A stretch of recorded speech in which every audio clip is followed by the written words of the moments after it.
Hello guys. Konting update lang tayo sa trabaho namin dito dahil sa sobrang lakas ng ulan kahapon, isang buong araw ng kaya parang taniman ng palay na yung ginagawa namin dito. Ayun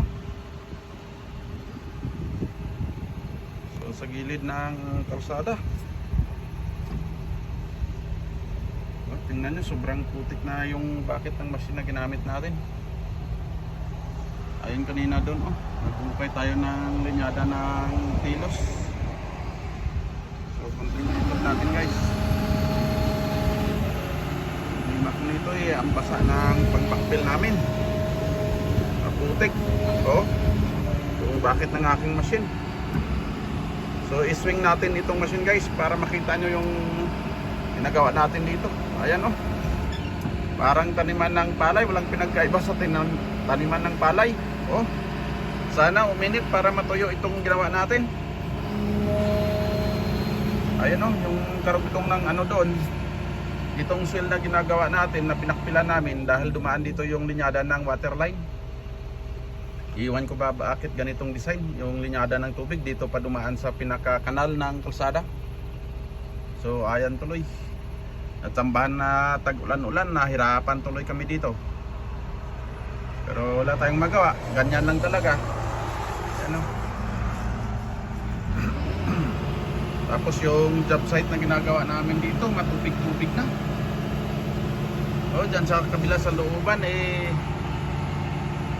maraming tubig na rin kanina dyan sa itaas. So medyo natuyo-tuyo yung ibang portion dito. Sana tuloy-tuloy na tong sinag ng araw.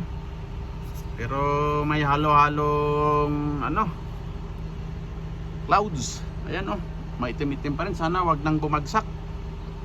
Kasi pag bumagsak pa itong ulap na ito ay iwan ko ano nang mangyari dito. Ayan yung ginalaw natin. Tinira lang natin yan dahil na erode, dahil hindi na kumpak ng todo yung na ito itong slope. So hinatak lang natin ng bakit pa balik pa itaas at saka dito pinatag-patag lang kunyari kasi pag umulan ganon rin ulit naman mangyari.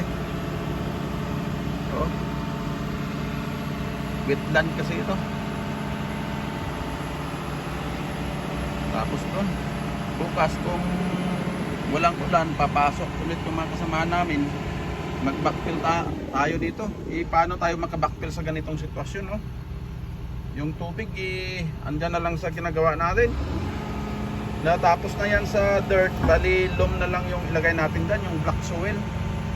Pero kailangan maayos muna itong gilid. Panahon talaga. Natapos lang sana kami dito sa area ng kanal na ito. Kung umabot sana doon sa may kulay puti na yun, hanggang doon sa may puting truck na yun, ayos na sana kami. Kahit umulan ng umulan at least secured na kami doon. Dito kasi mahirap kanal. Iwan ko bukas kung anong magandang gawin dito. Either ipatulak ko sa kasamaan ko itong tubig at saka sabuyan ng itim na lupa. Kasi kung gamitin natin yung truck loader dito parang walang magawa.